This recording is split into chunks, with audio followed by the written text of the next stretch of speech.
Hi, everybody. Welcome into the rant with me, Pugs Moran, every Monday through Friday. Typically we'd say noon.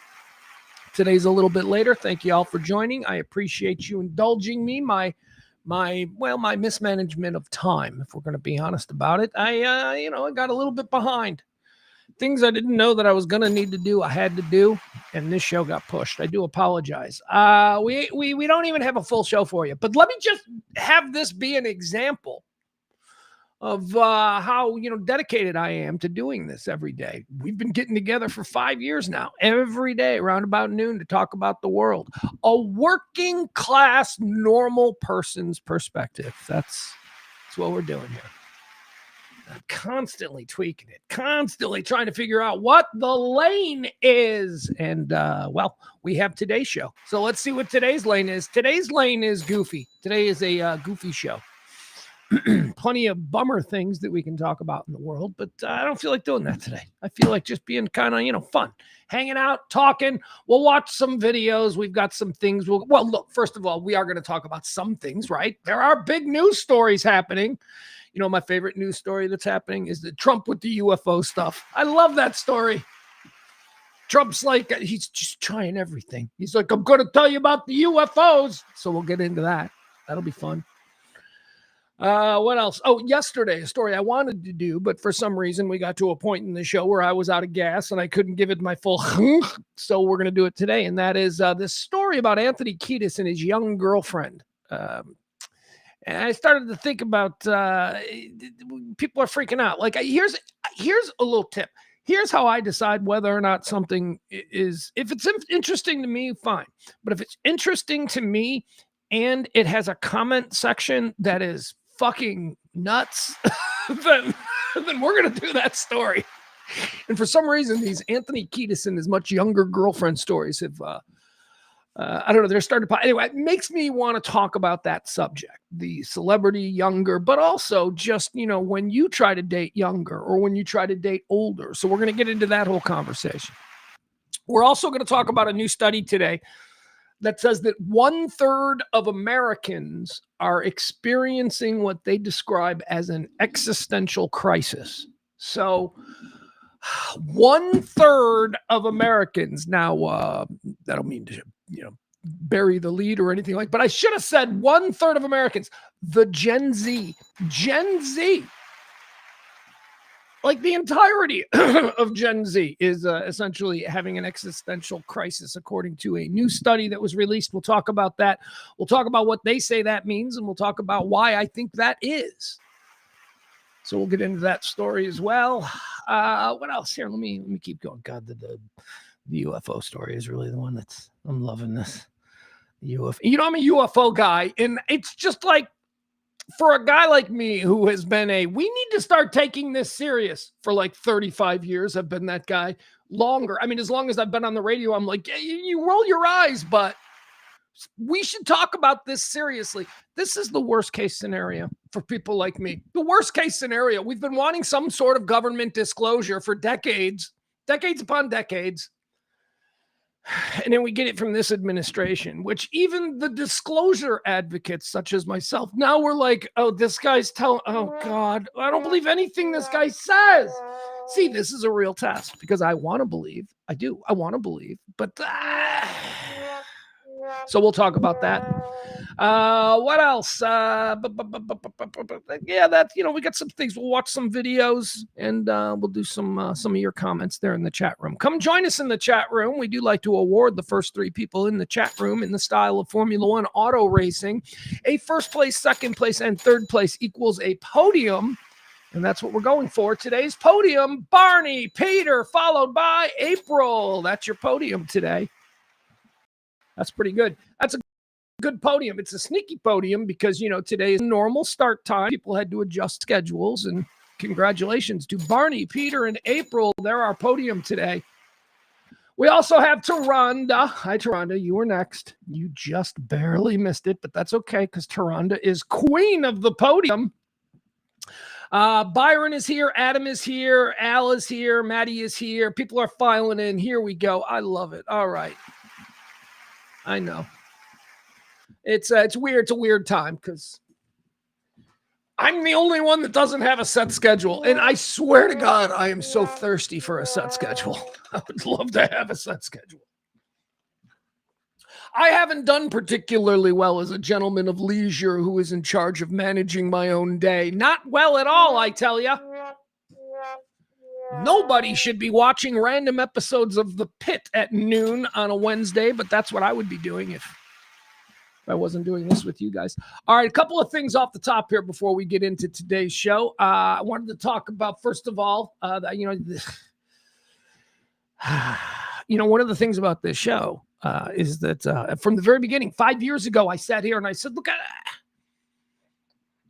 I am not, a MAGA guy. As a matter of fact, I don't like Trump. I haven't liked Trump since the 1980s. I mean, I've always been able to go, this guy's kind of a buffoon, right? We're all seeing the same thing. This guy's funny. It's funny that he's like such a fucking clown, right? Like, that's what I thought our collective impression of Donald Trump was. I'm doing Dr. Pepper commercial or whatever. Domino's commercials, whatever. Remember he did those commercials with Ivanka? Which one is the first wife? The dead one, buried in the yard. Then they bury her in the... It's Ivana. Trump and Ivana Trump. They were like kind of fun. They were like, Minnie and Mickey Mouse here in America for a couple of years. And that's what I thought everybody thought of him. And now, suddenly he's like the leader of the free world. And I'm like, what? The guy from The Apprentice? You understand the bit of The Apprentice was that this guy had like a bunch of businesses in bankruptcy. And, most people, well, I guess most people didn't catch that. The Apprentice was a joke. This guy's presenting himself like he's the greatest businessman on the planet. He's a silver spoon rich kid who inherited everything from his dad. And then he just like ran casinos into the ground. But okay, branding. That's what he is. Not since P.T. Barnum has there been an American who was more adept at branding, relentless branding than Trump. So I've always seen that. So I've never taken him seriously as a president. But that doesn't make me a libtard. All right, I'm a normal guy. I just roll my eyes when people are like, nah, he's like Jesus. Okay. So I don't like to get into the divisive bullshit. But guys, gas prices is $4.99. $4.99. The highest gas prices that I have ever seen on the south side of Chicago. $4.99. Right there, you want to pull up Google Maps. There's a BP at 95th and I don't know what that is. 95th and between Harlem and Ridgeland. There's a BP right there. $4.99. They are itching to pull the trigger on $5 a gallon in Chicago. Are you kidding me? I don't care how you voted, but this can't stand. This is a problem. Can we all just, again, I don't care how you voted, and we don't have to blame political parties for the price of gas. Some of us might, but let's do this. Let's keep that shit to ourselves, and let's all just acknowledge that gas prices are out of hand because we're trying to be placated by administration officials who come out and say things on Sunday morning news programs like, well, I think the American people would rather sleep easy at night knowing that Iran doesn't have a nuclear. Fuck you. Don't speak for me. All right. Maybe in better times when our economy is thriving and people aren't losing their jobs to robots. Maybe in better times you could get away with this argument and we might go, well, you know what? Our GDP is killing it. The taxes are low. We're having a great time here in America. And you know what? If we've got to suffer gas prices 25, 50 cents more than normal to have a good and safe Middle East welfare. But these aren't those times. These aren't those times. And we are in this place. So I don't know. It was 414. Last time I did it, let's check in on gas prices. I used the same gas station for these reference points because it's the gas station I see when I get off 294 at 95th Street. And it's the BP that's right there. And I see it and I see the gas prices. And how do I gauge it? Why do I notice that one? Because that's the gas station I stop at before I go home if I need gas. $4.19 last week, $4.99 now. It's going to go to $5.01 next. and maybe higher. But hey, I'll tell you, you know what I had for dinner last night? Egg sandwich. I had an egg sandwich. I used 3 eggs. That's right. I'm off my 2 egg allotment. Remember when we were rationing eggs because some of us were eating ducks out of ponds and what was it? It was Haitian people were stealing our dogs and then cooking them up with like ducks that they ate from a pond. Remember then? When eggs had to be rationed in this country? No, well, fuck that. All right, so eggs, I guess, are okay. But everything else is out of whack. I fixed eggs. Eggs are good. All right, thank you. Just stop trotting people out saying that we're totally fine with gas prices and that the American people understand. The American people don't understand anything other than it's a lot harder to be happy these days.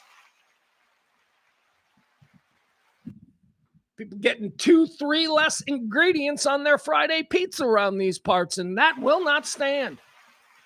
All right, so screw the gas prices. Let's see here. Al with an important question. Al says, do you eat your egg sandwich with Miracle Whip and tomatoes? That just sounds disgusting, Al. First of all, tomatoes on eggs? Eggs are greasy and cooked, and you don't put like lettuce or tomato on top of scrambled. That is disgusting. And you can just go kick rocks with that Miracle Whip nonsense. What are you, a communist? Miracle Whip. Miracle Whip was created because there were times in this country when it was hard to make actual mayonnaise. Well, I live in a country where mayonnaise is readily available. So I am not eating Miracle Whip. Thank you very much.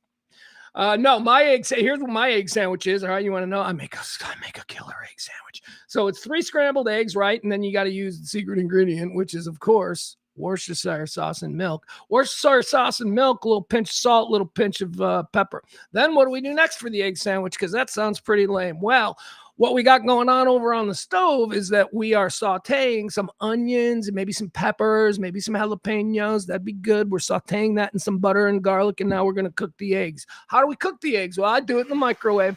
The absolute best way in the world to cook scrambled eggs is in the microwave. Anyway, once you take it out of there, put it in there for about a minute, take it out, and then you got the shit sauteing right there, right? So you're going to take the sauteed onions and peppers or whatever, and you're going to pour it in there with the scrambled eggs. You're going to mix it up. It's not going to be fully done yet, but you're going to get a nice mix going on there. Now, what are you doing here? You take that saute pan where you just had all of that stuff, all those vegetables. You're going to chop up some ham, maybe some salami, whatever, and you're just going to splash it in there. You're just going to get the edges a little bit crispy, right? And you're going to take them off and you're going to add them back to the eggs. What you're going to do next, pop the eggs back in the microwave. Beep, beep, beep, beep, beep. 1 minute. Here we go. This is where you're going to want to go over to the toaster. You're going to pull out rye bread. If you got it, rye bread. You're going to toast that rye bread up. Beep. Microwave goes off. You're taking the eggs out. Boom. Rye bread pops up. What are you going to do now? Shredded cheese. You don't want to melt the shredded cheese in the microwave. You want to add the shredded cheese now. Why? I don't know. I like it. You put the eggs on the toast. Sorry, I forgot. What do you do with the toast? Cream cheese. That's right. Preferably garden vegetable spread if you've got it. A little cream cheese on the toast. Then you pour the eggs, the scrambled eggs that are come out of the microwave with the sauteed onions and peppers and chopped up ham and salami and you cheese on top. And you pop that there.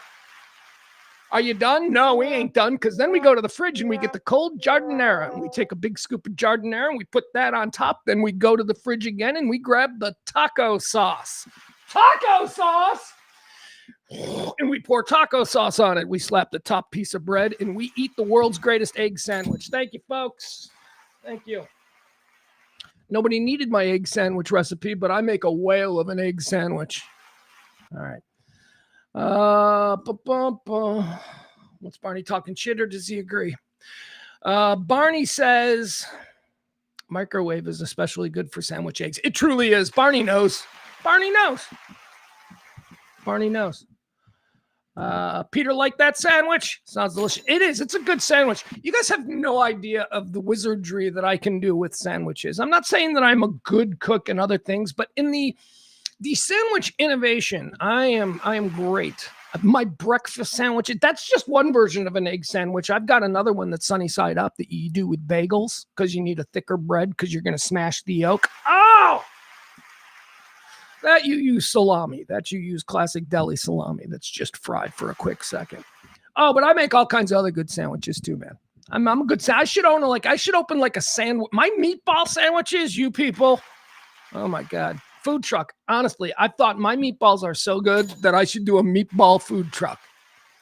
I don't know if that's a thing, but I could just eat meatballs out of a cup. They're so good. Okay. Gas prices going up to $5, I predict here, because it's $4.99 right now in Chicago Ridge. What else do I want to talk about? Talk to James Parker, our buddy over there at WBAP 93.3 in Dallas. Spoke with James this morning, excuse me, concerning the Lily Bova case. He's all in. That's it. He's gonna blow that story up. That's gonna be a good story. Lily Bova, of course, the 16-year-old girl that was murdered here in John Hughes land here in Chicago. We termed it. I said, James, we need to brand this. You need to own this story, because this is a story that people are going to want to talk about, because we are outraged that nobody is talking about the murder of this 16-year-old girl. Why? I said, James, you got to call it the 16 Candles murder. Oh, the 16 Candles murder. See, that's how you frame and brand. So hopefully, not today. I told you, I sent him all this stuff. I go, dude, no, let's get Anthony Bova on your show. Suddenly I'm producing James's right-wing talk show. I'm doing. But I love James. So it was good to talk to him. We also discussed the forthcoming Radio Misfits presentation of Who Killed Live 105.3, which is a podcast series that James Parker has produced. Can't wait for that. More information coming in the next few days, but I believe it's May. Hold on. I'll tell you the exact date.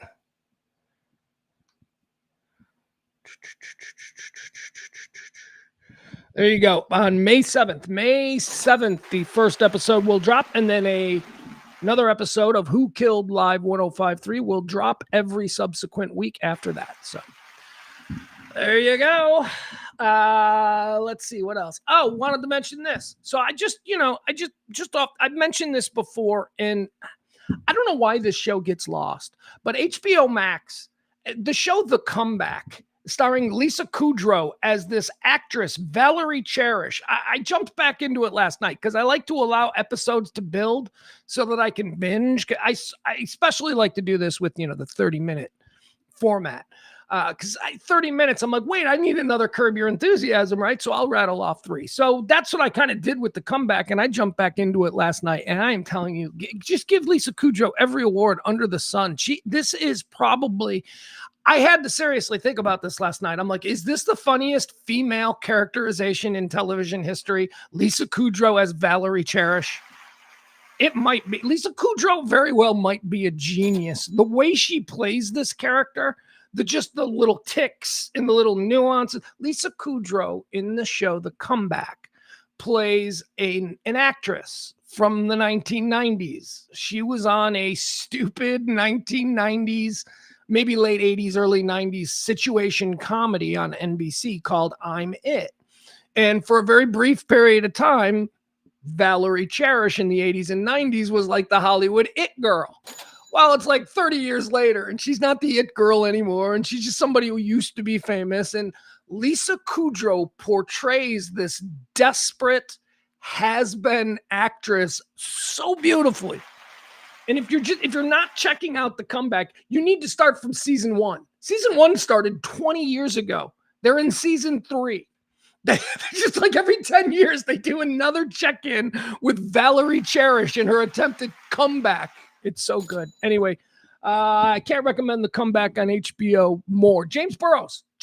Look, so if you're like, well, what is it? It's Michael Patrick King, right? The guy who does Sex in the City and all that. And James Burrows, okay? From Cheers, from Frasier, from James Burrows. Anyway, it's a pedigreed show, and it is so funny. I would suggest you start with season 1, episode 1, and then just binge the 3 seasons. I think it's only like, 8 episodes a season or something, but it is so funny. The Comeback on HBO Max, I recommend it highly. Something else that I wanted to talk about that I'm watching, and I know I sometimes do the TV stuff at the end of the show, but why not? It's at top of mind, so let's get into it. We just mentioned The Comeback. I want to talk about a new show on Netflix that I also got into last night. And I got into it. It's probably the kind of show that I would never watch. But because I have a son and I'm like, this might be something that, he might want to watch. Now, I might not want to watch it because I feel I've seen it before. I feel like this is something, but it is something. But anyway, because I thought that my son might be interested in it, I tested this new show on Netflix and I loved it. I just thought it was so good. There is a new comedy competition on Netflix called Funny AF. Kevin Hart presents Funny AF. The premise is no different than Last Comic Standing. Do you remember Last Comic Standing from a bunch of years ago? All right. That was the NBC show that was trying to do for stand-up comedy what American Idol did for singers. They did. They found a whole lot of people who are now household names in comedy that went through that whole Last Comic Standing thing. So Kevin Hart is doing it again.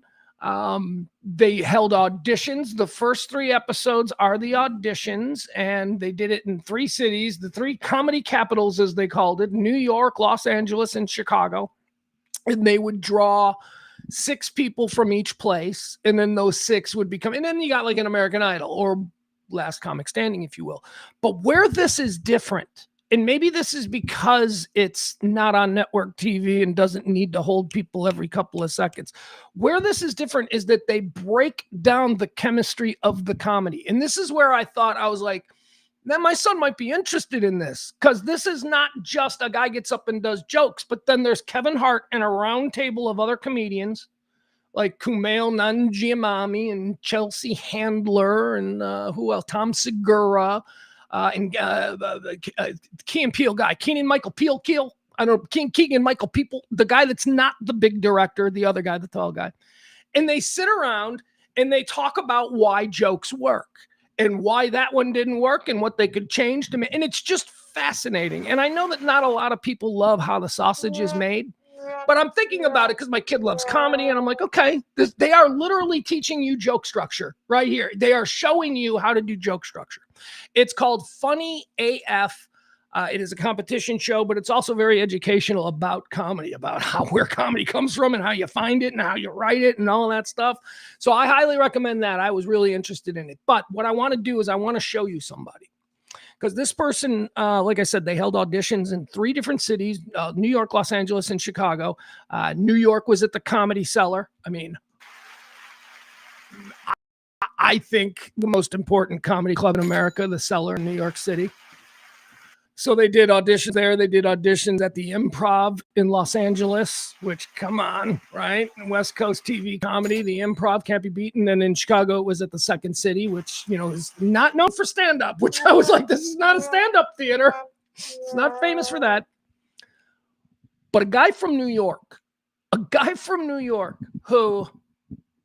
No, I'm sorry. A guy in New York, the guy who auditioned in New York, he was the first person that Kevin Hart, because, the drama is at the end of the, oh God, I don't even want to tell you. I don't want to spoil it for you. Anyway, I just want to tell you about this guy. And why am I telling you about this guy? Because, I, for a period of time, thought that I was pretty neck deep in the Dallas comedy scene. Granted, 10 years have passed since, I've had any kind of, friends that either ran the comedy clubs or anything like that. But I do, I've taken Dean Lewis's course recently, so I have kind of reconnected. There's a guy from Plano, Texas. His name is Usama Sadiq, and I don't even know if I'm pronouncing it right. He came up on stage in the New York auditions, and he was better instantly than any unknown comic I've ever seen in my life. And he's from Plano, Texas. And unbelievable. Stupid white guy. What do we call Indian? And he's not Indian though. He's Muslim, but South Asian, Southeast Asian, whatever that is. that comedy community in Dallas has always been super impressive. You know, somebody died recently, and I'm not sure. I haven't had that confirmed. I've been told that somebody from that scene in Dallas died last week, and I don't want to say it unless somebody can confirm it for me. But anyway, the Paul Varghese crew. Well, this dude seems like somebody who may have been inspired by the Paul Varghese crew. This is a guy who I guess is maybe 10 years younger than those guys. But from Plano, and I think he's Muslim. I don't know what he is. His name is Usama. I don't know what he is. What I do know is he is the best young comic that I've seen in a very long time. Best young comic that I've seen since I watched a kid named Sean Rouse come as a middler to Texas and step up on stage and just slay the room. As I've only been doing this for a couple of weeks. Slayed the room. So I want to show you some of this guy. And I don't know who he is. Maybe some of you, let me check the chat room here. Hold on. There's something wrong with the computer today, so I can't get back to the computer. I don't even know if we're on the air.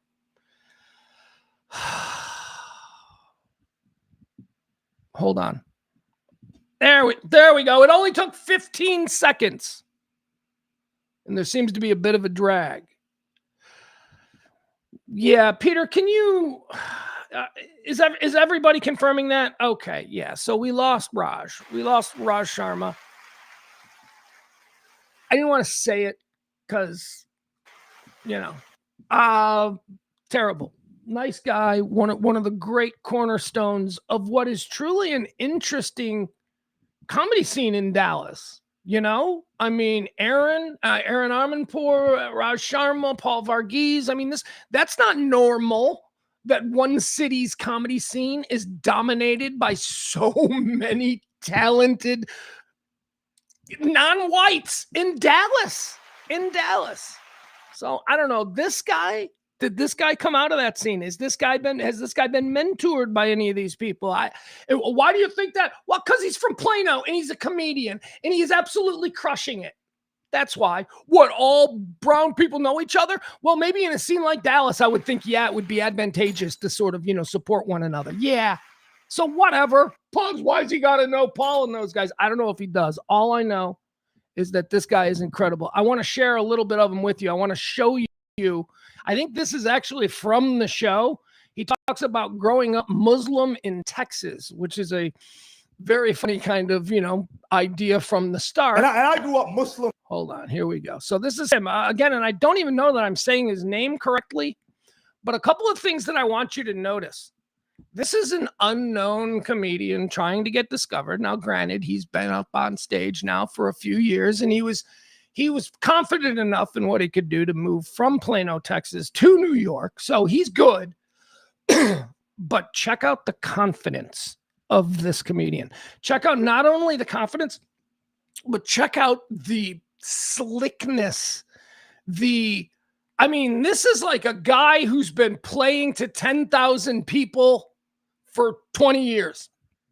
He's incredible. And he's a local kid. And I don't know who he is. And I wish I did. But here he is. Again, Usama Siddiqui. And I grew up Muslim in Texas. So I grew up like double homophobic. But I did it. But I grew up homophobic. Who else? Clap it up. All of a sudden, so quiet, huh? You were just the most woke Mormon alive, huh? He's looking at me like, dude, my first words were, what are your pronouns? It's crazy how I was ready to go.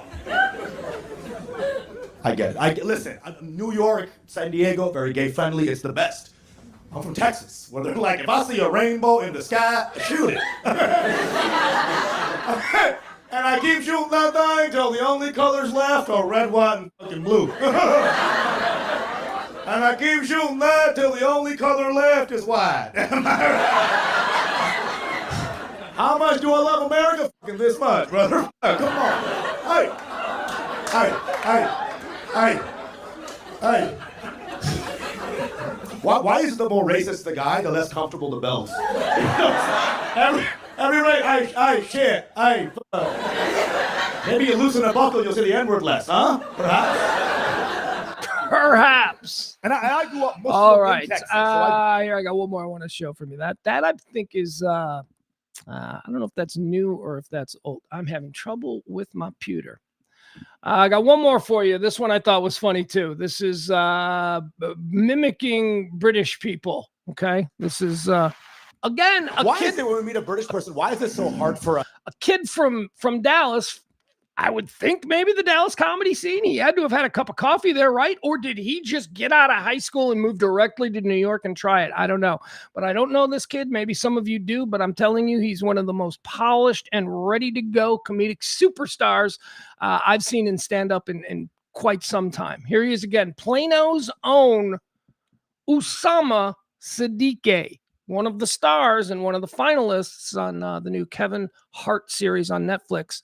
Funny AF. Why is it when we meet a British person, why is it so hard for us not to mimic their accent? Every time, right? They're like, hello. We're like, don't do it. Hello. How are you? Right? And no matter how nice they sound, we reply with Peaky Blinders on meth, right? They come in Downton Abbey. How you doing? We're like, how am I doing in it? We become the character, all of our accents are the character with the lantern who's like, I'll take you across the river. We have that fucking like troll accent. And it's offensive. It is offensive, right?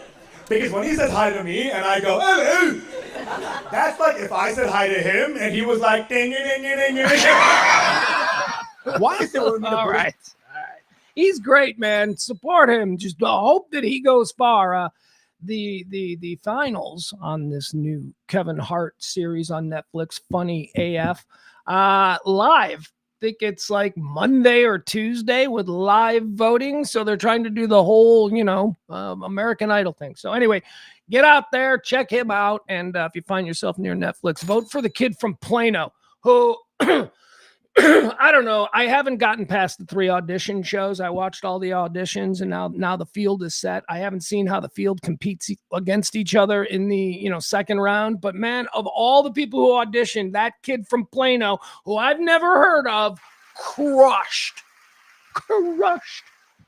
So good luck to him, Usama Sid.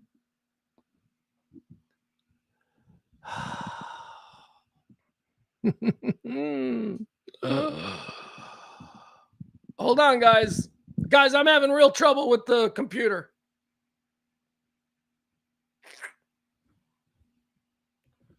Maybe if I click it twice, I don't know. Guys,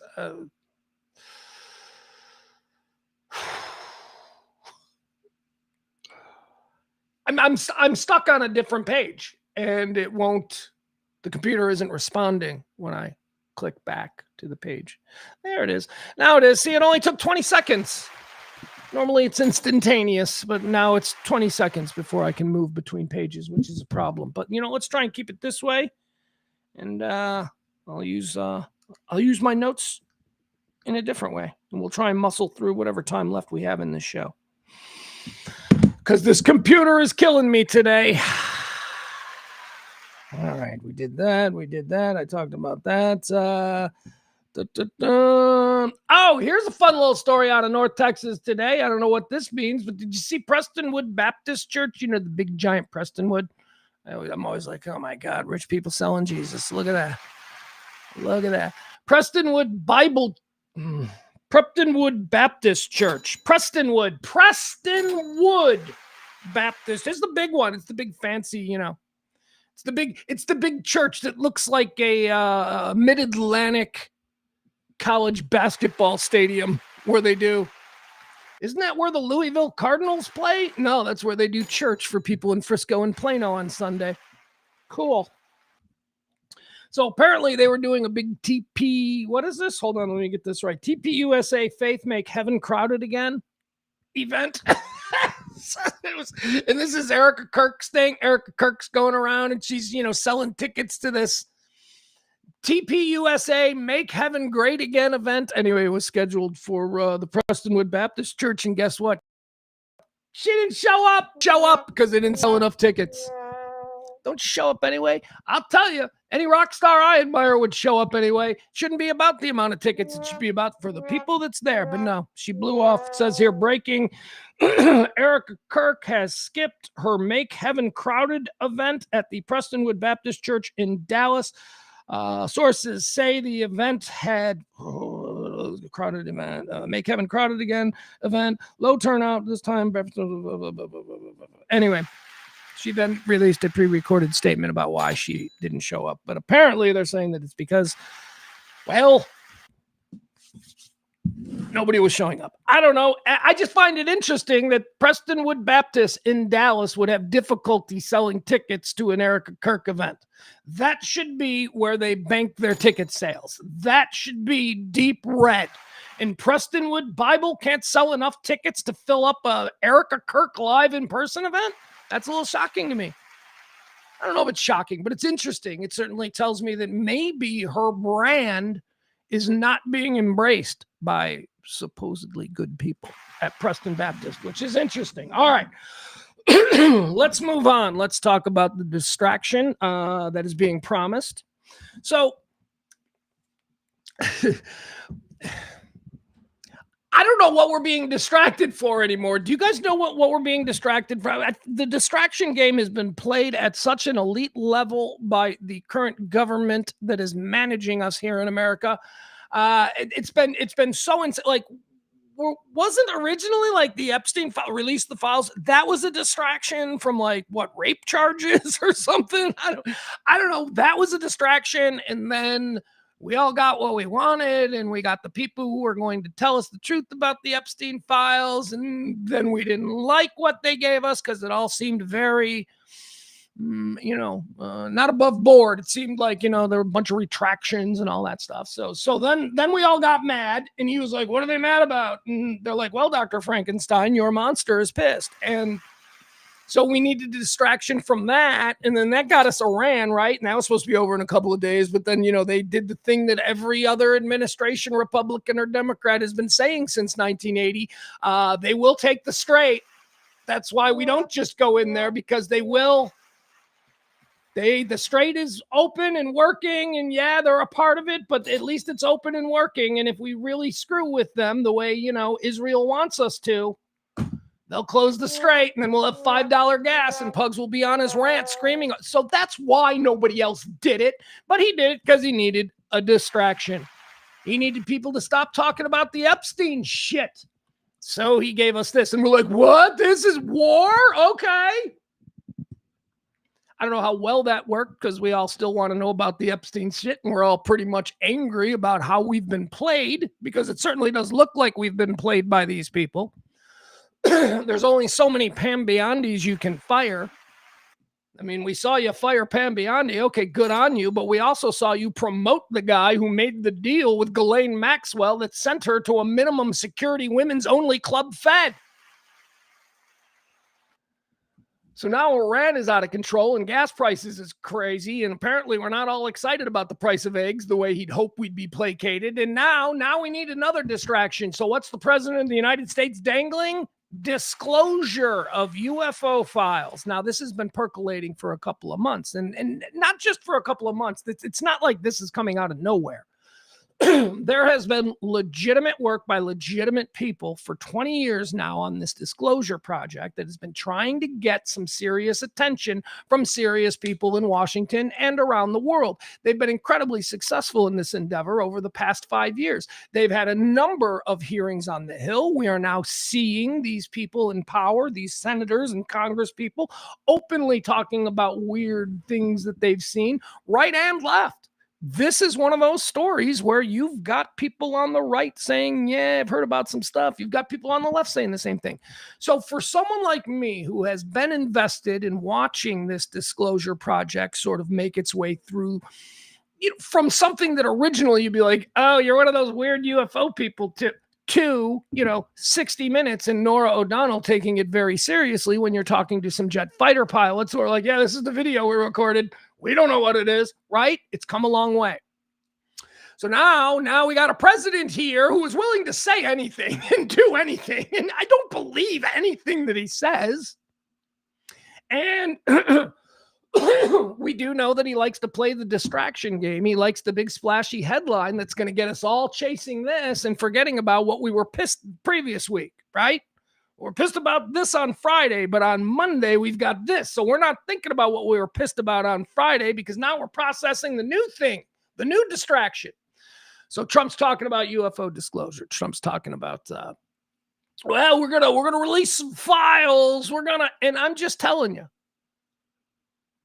this is the worst case scenario for people like me. For people like me who were hoping, who I put my neck on the line for a lot of years. I try to be a fairly reasonable person, fairly logical. Yeah, I go off performatively on things. But, when push comes to shove, I like to think I'm a pretty normal, pretty rational person. And I have some very strong beliefs about aliens and alien intelligence and all that. And for years, I've been coupling my attempt to be taken seriously in just about everything else I talk about, at least as an honest broker. I've been working hard at that. And I've known full well that when I pop off with, I think I was abducted, that fucking undoes everything, right? It undoes everything, but it's been fun and whatever. Maybe it's what makes me interesting. I don't know. But now we've got a situation where I don't have to feel silly about that kind of stuff because I got the Secretary of State of the United States, Marco Rubio, talking about similar things that he believes. So this is all good. Except we do need to know some things. There needs to disclosure is what the movement has been called. And we do need certain things to be disclosed. And now we finally got somebody in the Oval Office who's going, yeah, I'll disclose that. And we can't trust him. The worst case scenario for us UFO people. We can't trust this guy. And now we're going to be tested with, he's going to tell us stuff that maybe we've believed for years. So it's going to play to what we want to believe. But then I just hope enough of us are like, oh, but it's coming from this guy, man. It's good. Look, if the next guy confirms this stuff, then maybe we got something. But again, this is like when a doctor tells you that you have a terminal illness. I got to get a second opinion. We can't just trust this guy. And of course, this is a story now that he knows he can grab some headlines with because there has been movement on this subject over the last couple of years. And more recently, tabloid story of the year, the missing scientists and generals, right? He knows that that's going on. He knows that people are talking about that. So he's going to leverage that to get us stop talking about gas prices, stop talking about, whatever is happening over there in Iran. I don't know. I've given up on that war a long time ago. What is happening other than my gas prices are going through the roof? Got a piece of video here that I want to show, but again, I'm not sure that we can show the video because of the way the computer's acting today. But yesterday, or maybe this was, what's being presented here is yesterday. I didn't do the legwork to actually find out when this was. I apologize to you. Did he meet with the Artemis crew yesterday? Because I thought he met with them like a couple of days ago. But anyway, here is Trump in the Oval Office meeting with the Artemis crew. And, he just starts riffing. One of the things he said, I guess this was yesterday because now I'm remembering another clip that was out there, a clip of him talking about how he could be an astronaut. He's like, my doctors say that I could be an astronaut. I could. Okay, dude. No, you couldn't. No, you couldn't. You can't even be president, and you think you can be that too. And anyway, here he is. This is Trump with the Artemis 2 crew. Let's show you this. But let's listen to what he says, and then I want to break it down for you. I've interviewed people, my first term primarily, but I interviewed some pilots, very solid people, and they said they saw things that you wouldn't believe. So you're going to be reading about it, yes. All right, so that is a clip from yesterday where he said you're going to be reading about it. This comes on the heels of other people inside the administration over the last few days saying that we are preparing to release things. So this is the first time that he has actually acknowledged that there is something coming from this administration regarding disclosure in UFO. And what he says here is, the things I talk to people and boy, oh boy, and, the things you wouldn't believe that they see out there. You'll be reading about it shortly, he says. And that's the clip. Here, one more time. I've interviewed people, my first term primarily, but I interviewed some pilots, very solid people, and they said they saw things that you wouldn't believe. So. All right, so this is where I want to stop it because this is kind of weird. Look at the astronauts. When Trump says, "You've talked to a lot of pilots, they've told me they've seen things they can't believe." All right, that's what he's just said. This pilot immediately looks up and looks over at this guy, the commander, Rick Whelan. This is Christina, and this is Rick. She looks over at Rick, and then Rick goes, "Yep." Rick looks at her, nods. She immediately looks down. I don't know what this is, but it's stupid. He said something stupid, and two people behind him went, God, what's he saying now? Again, I don't know how to read into it, but it is funny that the two serious astronauts, after he says this, have this little moment where they look at each other, knowing full well that they're on camera, because you see astronauts, they can do multiple things at once. They're really smart. They're good at that. They know that they have to behave for the cameras, and they can still react instinctively as they're doing here. But it is funny. Watch it one more time. Watch them react to each other. Again, you're looking at Christina and Rick. I've interviewed people, my first term primarily, but I interviewed some pilots, very solid people, and they said they saw things that you wouldn't believe. So you're going to be reading about it, yes. Well, I've interviewed people, my first term primarily, all right, that's but fun. I interviewed some. All right, that's fun. Oh, there we go. Did we get rid of it? I can't close out any of these damn windows. Excuse me. All right, there we go. All right, so yeah, so Trump's going to tell us how, whenever he needs the next distraction, right? The next time something terrible breaks on a Wednesday morning, he'll be calling a little meeting. He's going to talk UFOs. He's going to talk little green people with us. Here's a story that I wanted to discuss here because excuse me, there's two, my little nicotine patch just kind of slipped around. There's two stories in a row here, and I think that they're kind of tied in. The first one, this isn't a study. The second one is a study. What is this? This is new research, blah, blah, blah. Okay, so there are now 12 states. There are 12 states in this country currently in 2026 where if you make $100,000 a year, you are classified as lower class. Lower class. 12 states. $100,000. Nobody thinks you're thriving, but six figures, you make six figures, you should be able to live comfortably. Even if you have a child, you can live in a nice apartment. You can have a car, 100,000. You don't know, we're not traveling on jets places, right?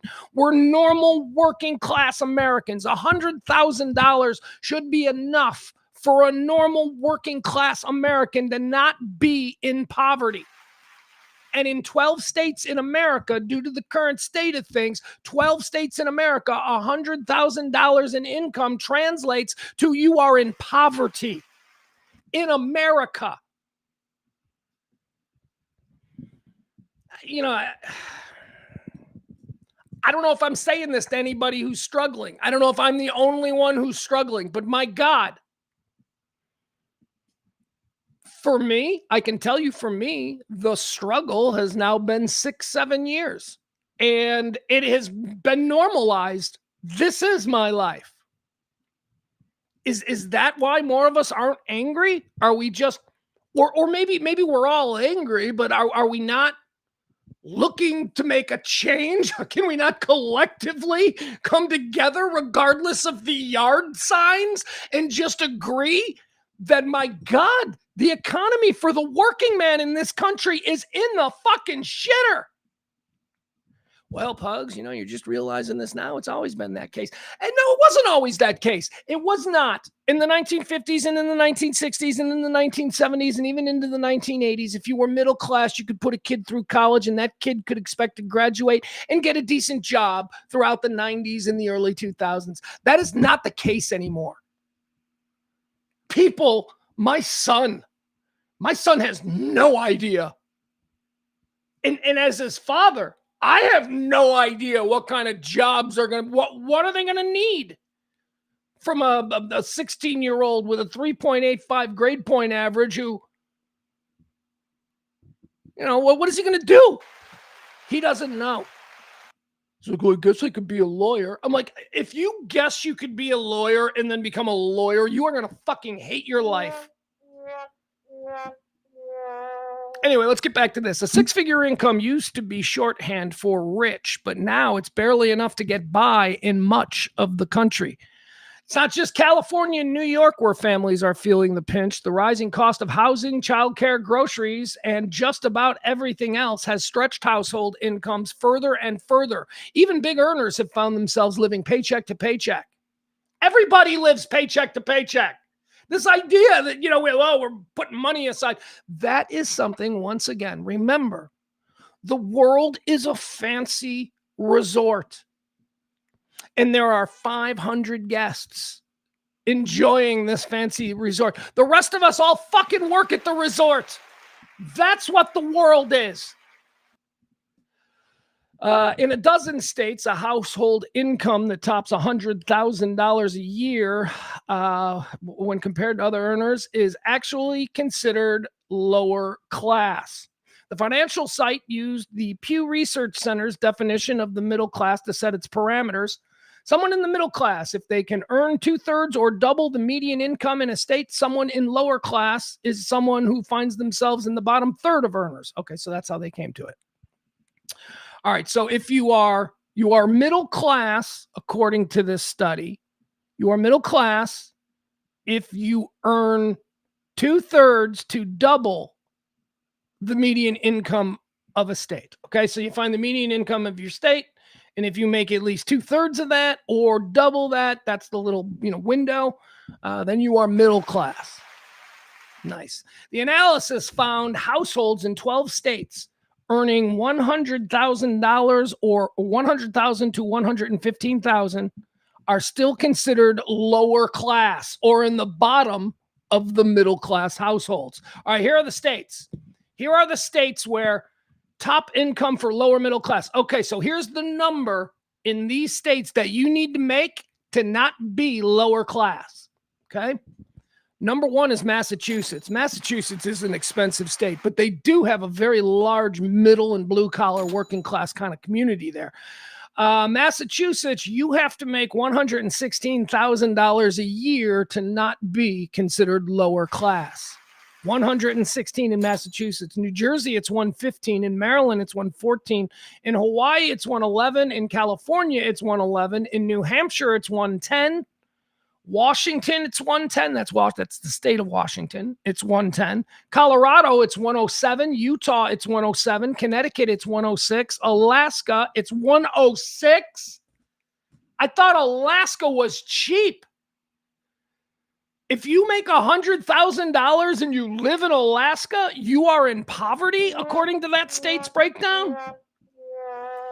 And the final one is Virginia, number 12. Virginia, you got to make $102,000 a year in Virginia to not be considered lower class.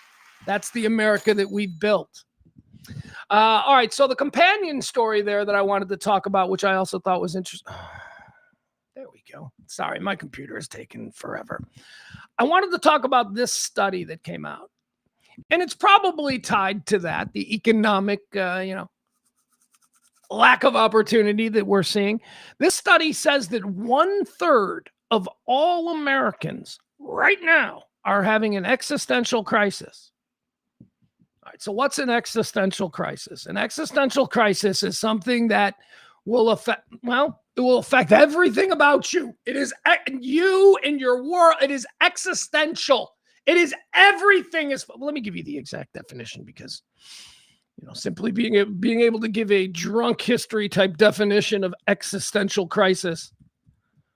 All right, here we go. Here's what I said. An existential crisis is a period of intense questioning regarding one's life's purpose, meaning, and value, often triggered by significant life changes, mortality awareness, and or isolation from others. Symptoms Excuse me, a little bit of a cough. Symptoms include profound anxiety, depression, apathy, and a feeling of being totally overwhelmed. It is not a clinical diagnosis, but a common human experience that can often be resolved through therapy, journaling, or finding new meaning in life. Oh, the easy one. That's the easy one. All you got to do, what are you bummed out? Here's what you got to do. Hey, take it from me, your Uncle Vito. Here's what you got to do. You just got to find a new meaning in life. That's it. You fixed. Go do that. All right, get out of here, you little rapscallion. Yeah, easier said than done. You know, the other things are fine. You make a lot of money, that'll change your life, right? So here, let me tell you about this story because it concerns our young people. And it's why I find it so interesting. That 1/3 is almost entirely from Generation Z. And I have a theory, but let me share this study with you first. Okay, a survey of 2,000 Americans have found that 1 in 3, just over 32%, say they're currently experiencing an existential crisis, with Gen Z leading all generations at 52%. 52% of Gen Z said they were having an existential crisis. Stressful was the most common word Americans used to describe 2026. And respondents said that they've already absorbed an average of 2 major unplanned life changes this year. Financial pressure is a dominant driver across all age groups, with a separate survey finding that 87% of Americans believe the country is in an affordability crisis, and half struggle to pay their basic bills. Yeah, I'm in that half.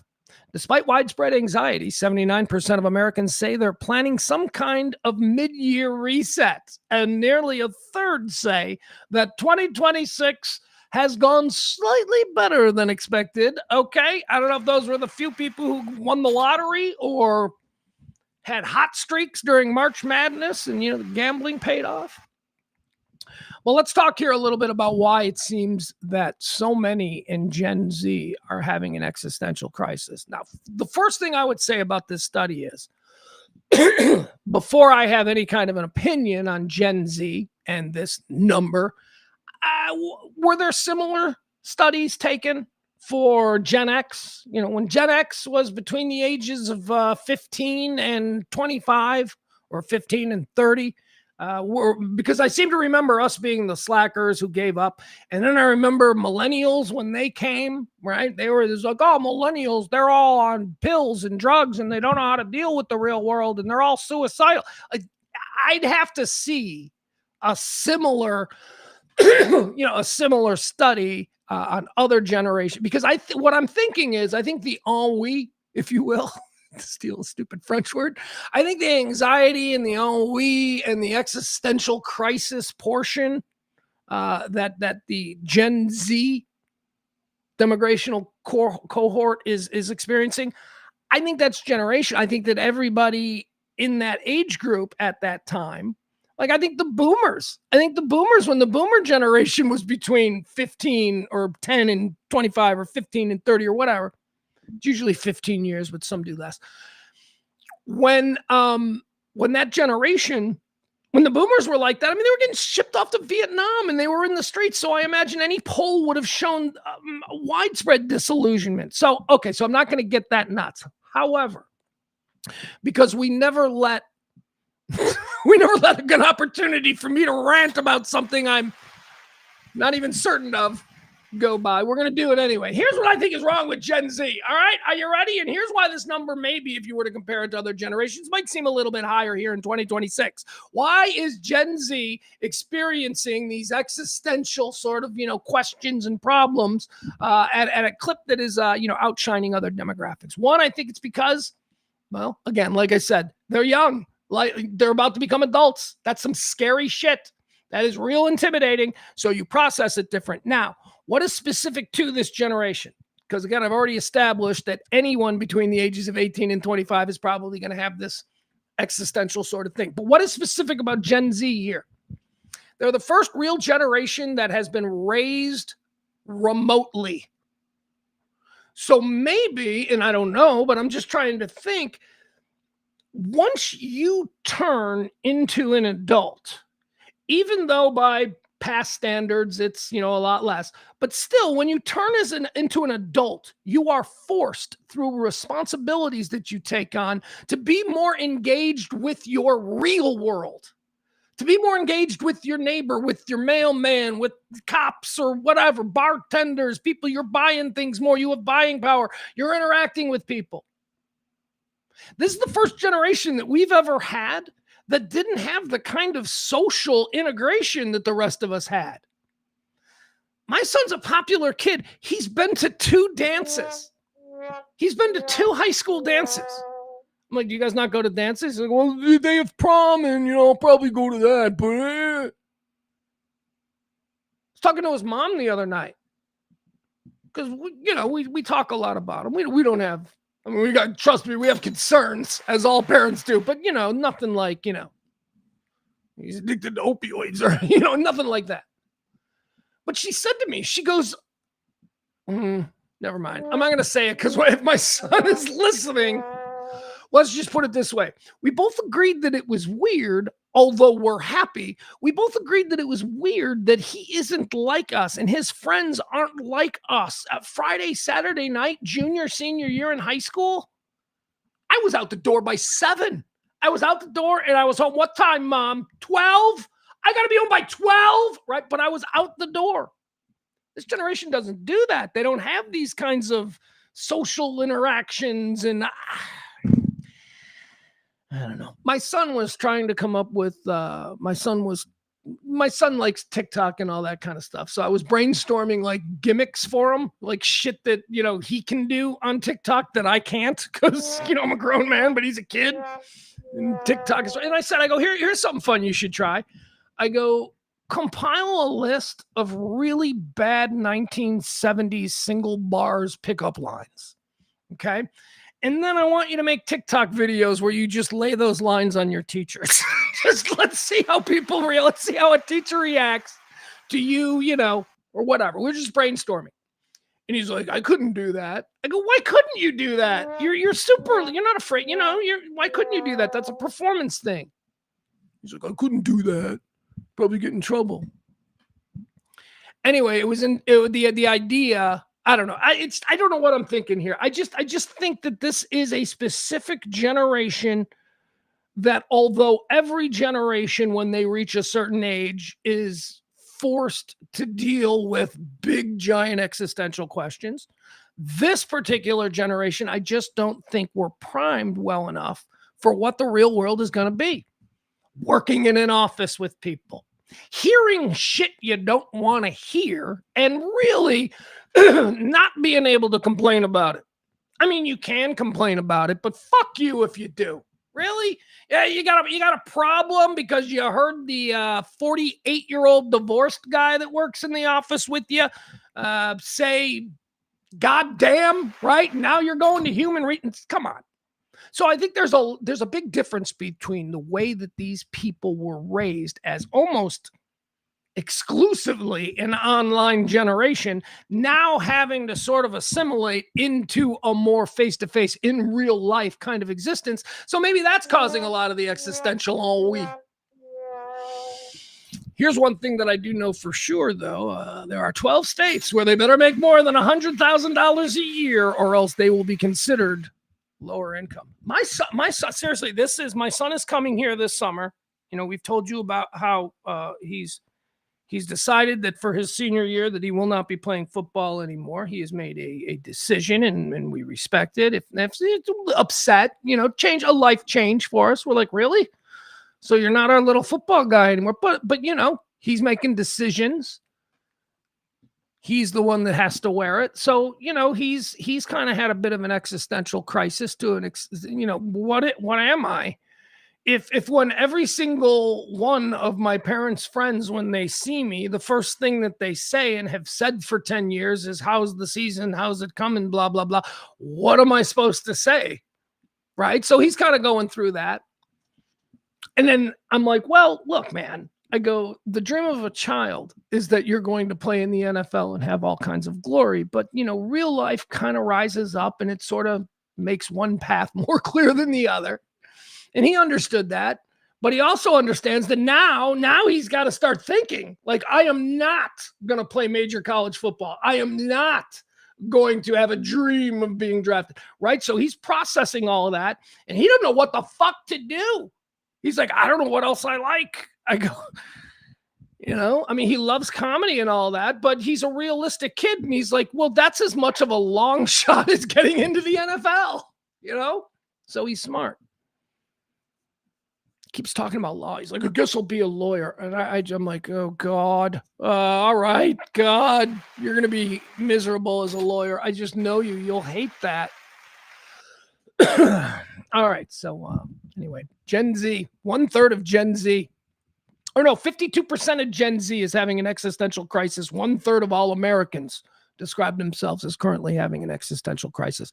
All right, let's talk about the Anthony Kiedis situation. Anthony Kiedis of the Red Hot Chili Peppers, famous for his long-running feud with my former partner, Kelly Moore.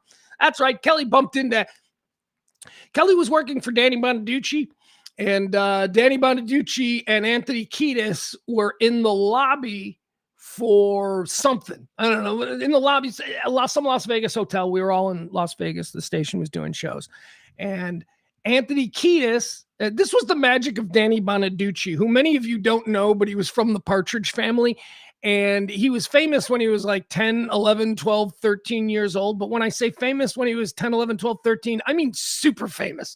I mean, everybody who grew up in that generation, whether it's, early or late, whether it's late boomers, Gen X, all of Gen X, a good substantial portion of millennials. We all watched the Partridge Family when there was only 3 channels on. So Danny Bonaducci, even though he was just a talk show host in Chicago, he still had celebrity pull like nobody I've ever seen.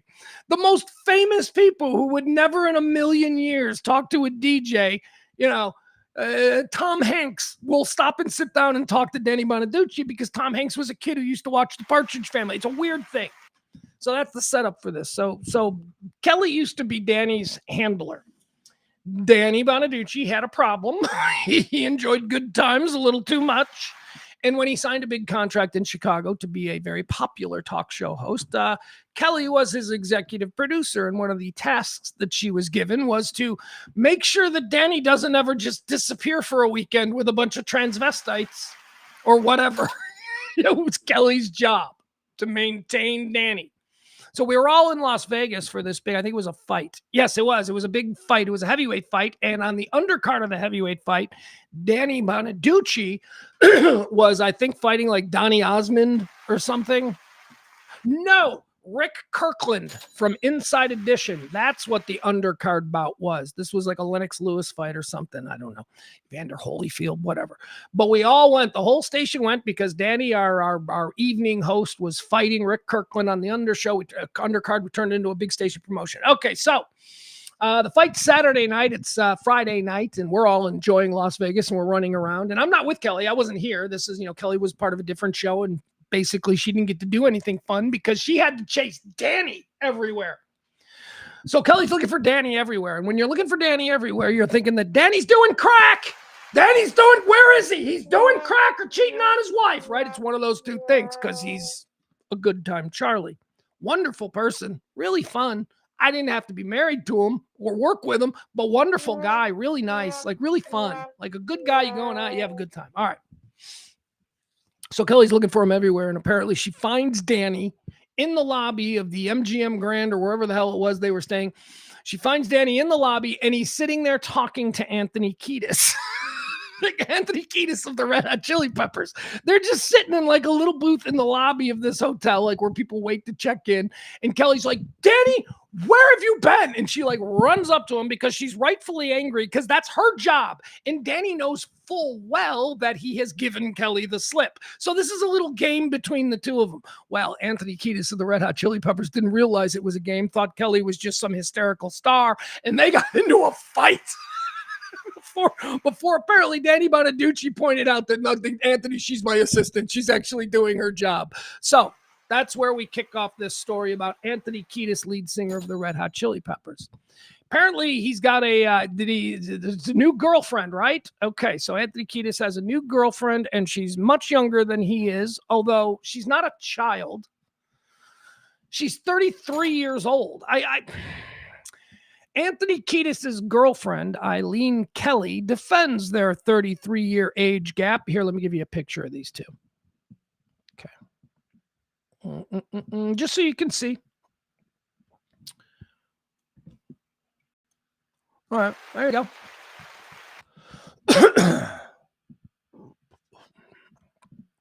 Hold on, give me a second. I got to close out some windows here. I think we know how long it takes. There we close it out. Good. All right. I'm on my way. All right, we're looking at the picture there. Let me tell you the story here. Her name is Eileen Kelly. She is defending their 33-year age gap from a whole bunch of people, trolls, I'm guessing. While the sex educator, she's a sex educator? Oh, she's not 33. She's 30. He's 63. It's a 33-year age gap. She's a sex instructor, educator. All right, it's educator, not instructor, but still, huh? It says here, while the sex educator, 30, didn't specifically name Kiedis, 63, in her "My Boyfriend is Double My Age" Vogue essay.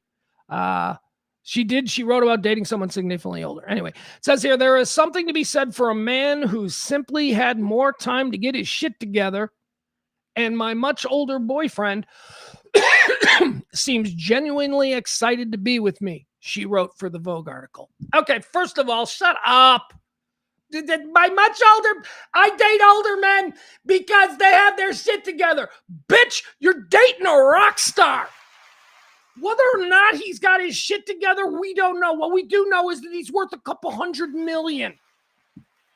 Stop it. This isn't about older men have their shit. This is a special outlier case. He's the lead singer of the Red Hot Chili Peppers, one of the biggest rock bands of the last 40 years. Stop it. Spare me with your, this is how I did it. Let's see. What else do we have here? She's pretty cute. She's pretty hot. You know, I got to give him, here's what I'll give him credit for. She's not overtly rock groupie bimbo. You know what I mean? She looks like she can clean up nice. You could take her out to, dinner with your friends who are bankers. She's not like, covered in tats. Like, I don't know. It's fine. And here's the other thing I'll say about the age difference. Again, this is not a situation that you can apply to normal people. Anthony Kiedis is a super, super rich rock star 63. That is different than the guy who works in accounting at the place where your mom works, right? That is not the same kind of 63. So when a 30-year-old is, dating a guy 33 years older than her, I think it's important that you mention that, well, he is a rock star and a globally famous one. Okay? So, whatever. If anybody is allowed to do this, it's got to be rock stars, right? Okay? Not the same thing. This would be weird if it was the guy in accounting who, suddenly he's introducing everybody at the Christmas party to his new girlfriend. He's 63 and she's, 28 or whatever it is. And it's not that we haven't seen that before. We do see that. We do see regular old men who seem to live mysterious, quiet lives, who work with the guy in the office, the guy in the cubicle around the corner, the guy, don't take my stapler. That guy, we all work with that guy. And then we have a Christmas party and he shows up and his wife is like super young. Now, typically she's from the Philippines. Okay. That's how the working man gets a much younger woman. You got to buy them from the Philippines. And here's the other thing. You'd think, I wouldn't go Philippines, man. I would go Russian or Eastern Europe. No, you won't. You don't get it. The mail order bride game is broken up into social class. If you are a working man, if you maybe, spent 60 years, you're 65 years old, you're retired, you got a whole bunch of money, you never had kids, you're not going to be able to afford a Melania. Okay, you're not going to be able to shop from the Eastern European mail order bride catalog. You're going to the Philippines. Those chicks are priced to move, and it's why we see it most commonly. But yeah, that's it. And even that's weird. That's a whole other thing. You just bought a chick. You just bought like a young college girl and now she lives with you. And then you always want to, like, do you have sex? Because, like, you think, you know, he was thinking that. You know, he's like, I ain't bringing her over here without sex. But then you don't know because people don't have to have sex. I used to work with a dude, good dude. We all liked him. Well, you know, he was in management, so he got people, you know, we got sideways with him from time to time. But for the most part, he was a really good dude. His name was Lee. And Lee's a good old boy from Texas. He's a lifelong radio guy. Been working in radio. He's an engineer. He's assistant program director. All this stuff, you know.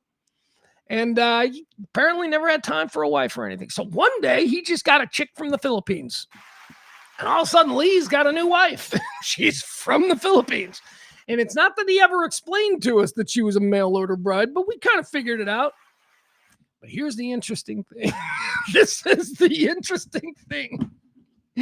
I'm smiling now because it was so funny. Kelly and Sybil from my old show, Pugs and Kelly, Sybil was our producer. Kelly and Sybil used to have this like little secret language between the two of them whenever the mail order bride was on the premises, because he would bring her to work. Sybil seemed to think that it was because he believed she would run away if he left for work. I don't know. But his office was like a closet. It was a closet that had been converted into a little office, right? No windows or anything, because it was a closet. It used to have, you know, stacks of toilet paper and, you know, stuff to clean the bathrooms. You know, it was all kept in there. But that had been converted into his office. So, and it was small. So he used to bring the mail order bride there, and he would make her just sit in a chair, like in the office. She'd just sit there silently for like an entire work day. May, December. The heart wants what the heart wants. I don't know if they're still together. I don't even know if that dude's still alive. I don't know. Whatever. Anyway, that was my experience with knowing somebody who had a mail order bride. And you know, he had to shop in the Philippine catalog. Yeah, I know. We all want like Eastern. Why is that? Why did that thing pop up like that? Look at that shit. Ugh, sorry.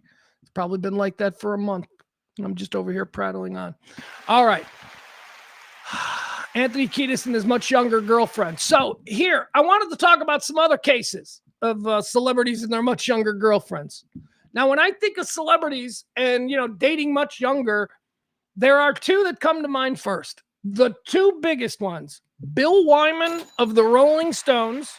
I don't know if you remember back late 80s, early 90s. Bill Wyman of the Rolling Stones married Mandy Smith, who was 18 years old.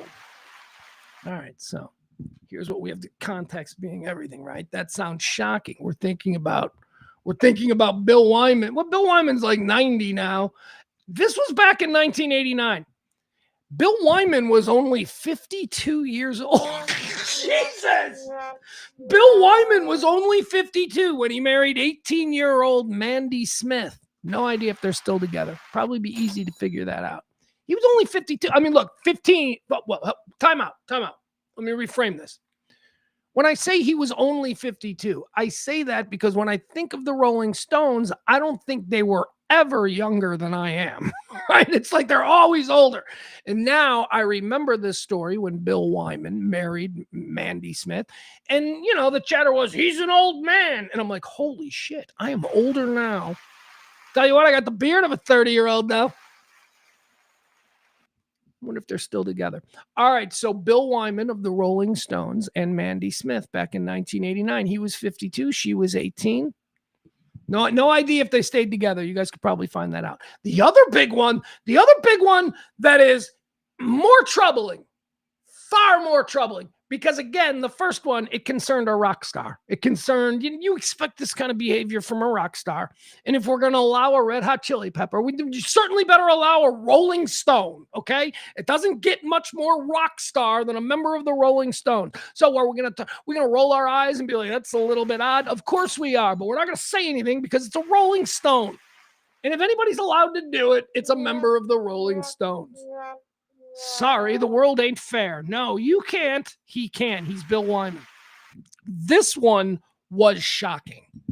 By today's standards, that this is never brought up, that we never really, this was never pursued. It just shows the different times that we live in, how social media, the rise of social media is how things become things now, because we can gin people up about shit. Back in the early 90s, 1993, May of 1993, if I'm reading this correctly, is when it was first revealed that Jerry Seinfeld was dating a 17-year-old high school girl. Jerry Seinfeld and Shoshona Lowenstein. When they first met in Central Park back in May of 1993, Jerry Seinfeld was 38 or 39 years old. Lowenstein was 17 years old and a senior in high school. Let's just bump it up. Jerry Seinfeld, who in 1993 was one of the most popular people on television. That's right around the time when his show clicked. His show, Seinfeld, debuted in 89, but it limped. It limped for 3 or 4 seasons. Nobody cared about Seinfeld for 3 or 4 seasons. Right about 1993, it popped, and it became what Seinfeld would become, which is, I consider, one of the 3, we'll debate it all, one of the 3 greatest situation comedies of all time. Point is this. It was known. It was like a big story. Hey, 40-year-old Jerry Seinfeld TV stars dating a girl in high school. And all the shock jocks had fun with it. I know, because I was working in shock jockery at the time, and we talked about it. It was on the cover of People magazine, and then we all just fucking moved on. We're all just like, all right. Yeah, I guess the 40-year-old TV star gets to have sex with the 17-year-old high school girl with giant boobs. That's what I remember, giant boobs. And it's okay for me to remember it that way, because I was probably in my early 20s, and it's still not legal. I've still gotten in trouble, but that's what it was. He was dating a 17-year-old high school girl. And Jerry Seinfeld is still beloved. Like, nobody brings that up. And nobody's like, why, when you were like a 40-year-old, extremely popular, super wealthy television star, you were 40 years old, why were you picking up a 17-year-old in Central Park? I love Jerry Seinfeld, but that's a fucked up thing. 38 and 17. 38 and still in high school? Are you nuts? All right, so there you go. Those are the 2 that jump to mind first and foremost for me, right? When I think of these crazy age differences, I think of Jerry Seinfeld and Shoshona Lowenstein from the 1990s, and I think of Bill Wyman and Mandy Smith. Bill Wyman of the Rolling Stones, them back from 1989 when they got married. How about a couple of other ones here that don't get talked about? Age differences. Al Pacino. This is the big one. How come nobody ever talks about Al Pacino in this way? Al Pacino and his girlfriend, his wife, are they married? They have a son together. Noor Alpha. Al Pacino is with someone named Noor Alpha. 54-year age difference. 54. Al Pacino is 84. Alpha is 30. And Anthony Kiedis has the big spread on the post. Anthony Kiedis is 63. He's 63 dating 30. Okay? Al Pacino is 84 dating 30. And nobody talks about that. Don McClain. Not the basketball player. There was a basketball player at UCLA, and then he went to the NBA named Don McClain, but this ain't the Don McClain. This is Don McClain of American Pie. Bye. A guy who wrote one song. That's all he needed. All he needed was one song. Don McClain. Again, one hit wonder, but it is an iconic hit. It's like you could definitely milk a whole life out of that. Don McClain has a 49-year age difference. He's married to Paris Dillon is her name. And she's a model. Like, when I think of Don McClain, I think, okay, he's probably been smart with his money. He probably lives somewhere humble, got a nice house, maybe plays, open mics in town, and maybe a much younger bartender from a place that he played. Maybe that's how. No! That one-hit wonder Don McClain has like a 49-year age difference with a model. He's got a model. Dick Van Dyke. Nobody's going to blame Dick Van Dyke, right? Because at this point, 46-year age difference between Dick Van Dyke and Arlene Silver. We don't care, right? That one's fine because she's taking care of him. Somebody needs to take care of him, and we're just happy that the American treasure of Dick Van Dyke is being taken care of. So we're not going to look weird at this. Dick ain't fucking with he's non-Dick Van Dyke these days, I imagine. Well, maybe not. I don't know. I don't know. How about some women? Some women like to do it. Yeah, they reverse it. Some women like to date younger guys. Cher, of course. Who else? Cher. Cher's in a relationship. She's got a 40-year age difference with her boyfriend. A.E. Edwards. Alexander A.E. Edwards is Cher's boy toy. 40-year age difference. Dennis Quaid. What? Oh, I don't even want to do this story. What do you mean, Dennis Quaid? Does Meg Ryan know about this? Well, I'll tell you what happened. Meg Ryan did some plastic surgery, and it's very upsetting to any of us who hold a very special place in our heart for Meg Ryan. What she has done to her face in plastic surgery is unforgivable. Meg Ryan, Huey's mom. I don't know if you enjoy The Boys on Amazon. Huey's mom, he, of course, Jack Quaid.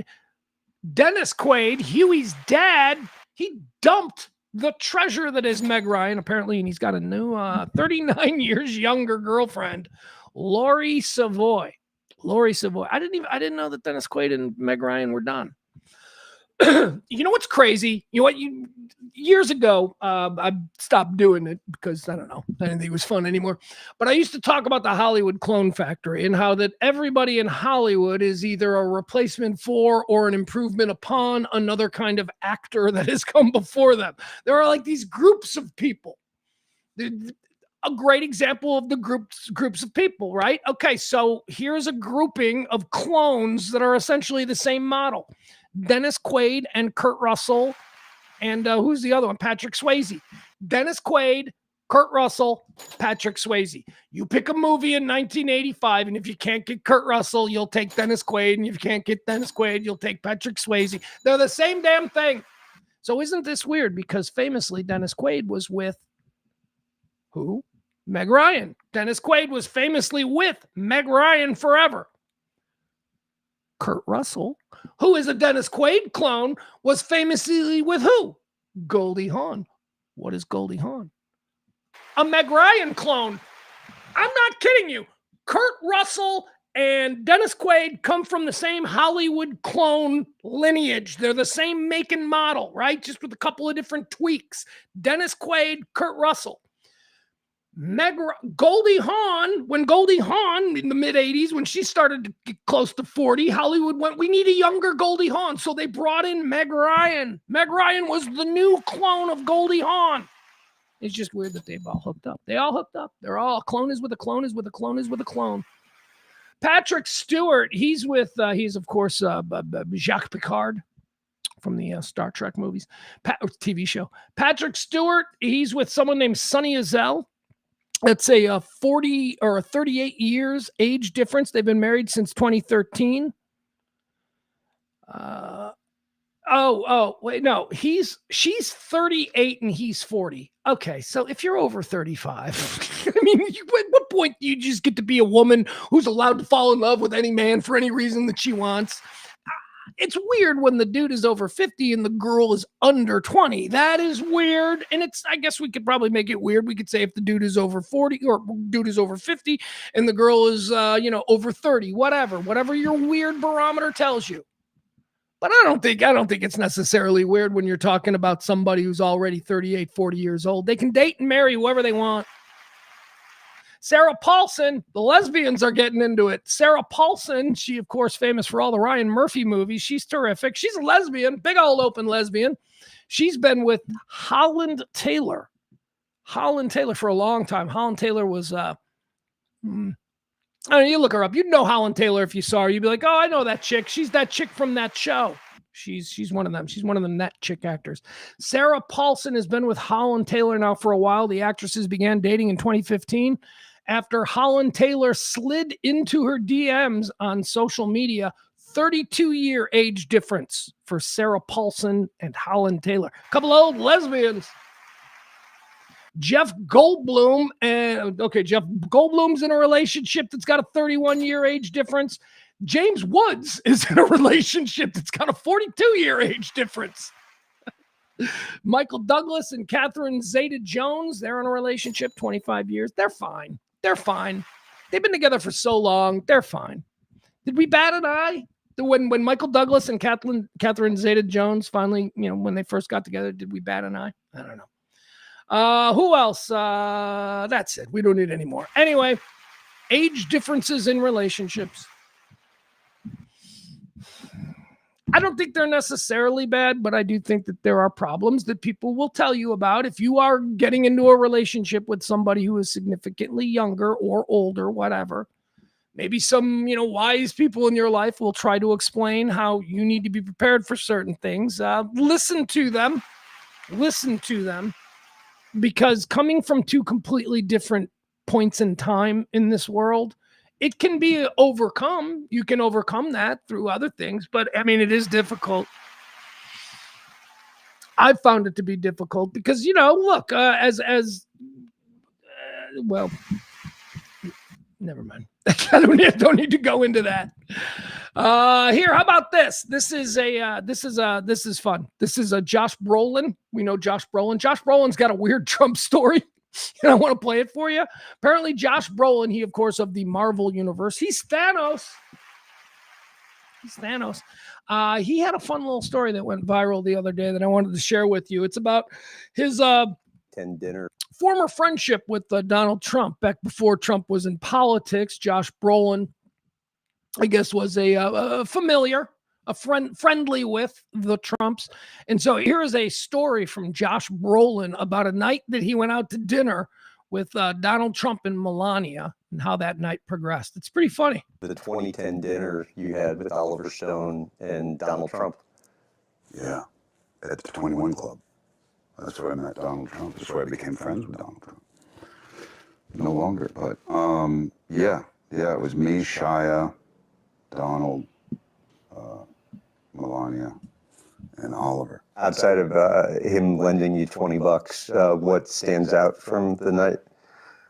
This weird thing that happened, man. So we're in his apartment, and he's telling us where he was standing when he watched the towers go down. And it was a very kind of emotional, and he was emotional about it. He was like, we didn't know what was happening and this and that. We looked that way, and this is what we saw. And I've always been super into architecture, just absolutely obsessed. So he's showing me around his apartment, and then then we stopped and started talking, and it was me, Shia, the two of them, and Oliver. And I said, can I see upstairs? I said, what's upstairs? He said, our bedroom. And I said, can I see upstairs? He said, yeah. And then nobody moved. And I said, cool, so should we go up? And he said, yeah. And then he still didn't move. And I'm thinking, what the is happening? Literally, we're in the Twilight Zone now. And then there was silence. And I looked at Oliver. I looked at Shia. He didn't know what was going on. I said, so should we go up? I said it the third time. So should we go upstairs? He goes, sure. And he didn't move.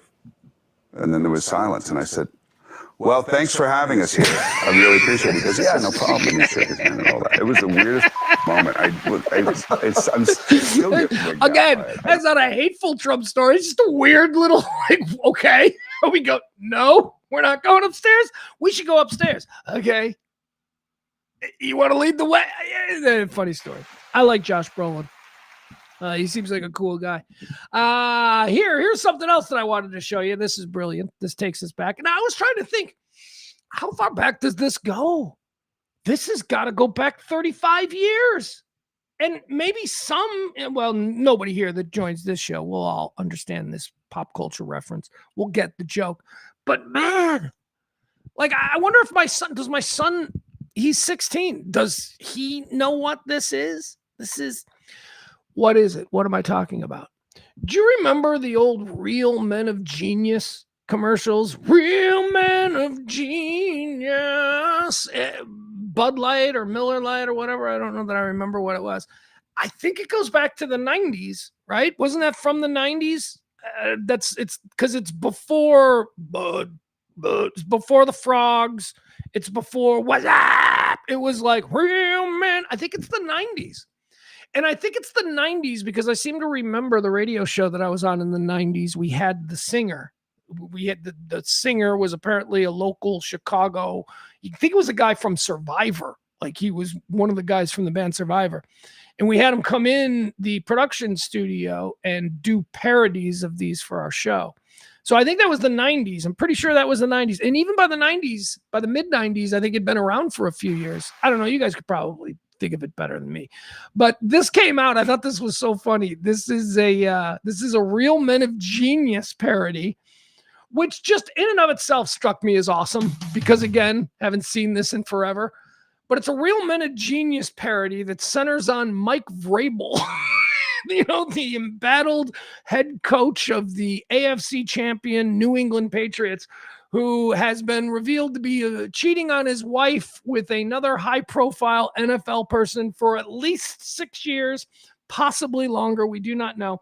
Anyway, the Mike Vrabel situation has received virally the old beer commercial Real Men of Genius treatment. So I want to share that with you here because I thought this was funny. And if for nothing else, it'll bring us back to a time when this was the height of commercial parody. Bud Light presents Real Men of Genius.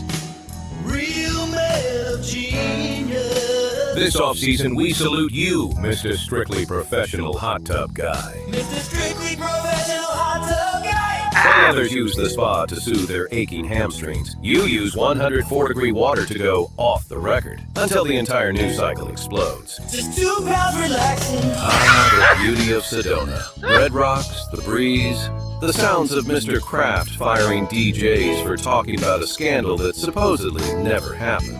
Scrap the internet. Each night, a magical revelation of erased Twitter feeds and leaked photos, and a wife who just called a divorce lawyer. Deflategate 2. So crack open a wicked piss up, Mr. Sedona Secret Insight. Then sit back, skip day 3, and watch the fireworks. Strictly Professional. Bud Light Beer in Usable, St. Louis, Missouri. Yeah, that is precisely what the internets was invented for. Bringing back the Real Men of Genius and giving Mike Vrabel the treatment that he deserves. All right, we're done, guys. That's it. I know a little bit quicker show than normal. I do apologize. Yeah, Barney says the 90s sound right. Yeah, that's okay. So there you go. I have this memory correct. April, apparently she did the checking. Dave Bickler of Survivor did the singing. Yeah, and that's a Survivor local Chicago band, which is something that most of us, I didn't know. I had no idea. Because you know what Survivor is? Survivor is actually a guy named Jim Peterick, who is a local Chicago musician and songwriter. And he's been around since like the 1960s. He's had like really big hit songs 3 different times with 3 different bands. And Eye of the Tiger is probably the biggest one. But he used to be in a band. The first band, the band before they changed their name to Survivor, was the Ides of March. You guys ever hear of the Ides of March? I'm your friend and a stranger in a black sedan. I won't you hop inside my car. They also did a version of The Letter. My baby, she wrote me a letter. Wham, wham, wham. Anyway, Ides of March are really good. They are good. Anyway, that's who Survivor became.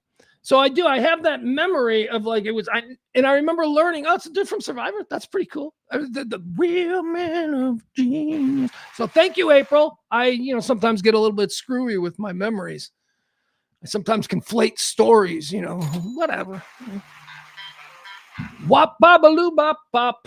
All right, I got to get out of here. I love you guys. We'll be back tomorrow. We got a whole bunch of stuff we'll do tomorrow. Already stuff that's planned. I know Maddie's coming on. She's got some very interesting things we're going to talk about. We're going to get into big pharma and a recent ruling concerning the Sackler family. She's going to bring that.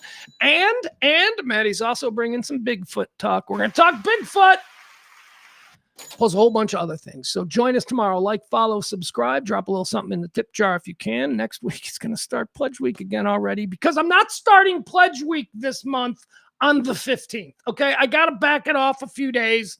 We got to try and get caught up. So any way, shape, or form, you can help support this kind of talk radio every single day. Doesn't carry the water for any individual political party, just working class talk from people who consider themselves above everything else. Fucking normal, right? Normal talk. Love you guys.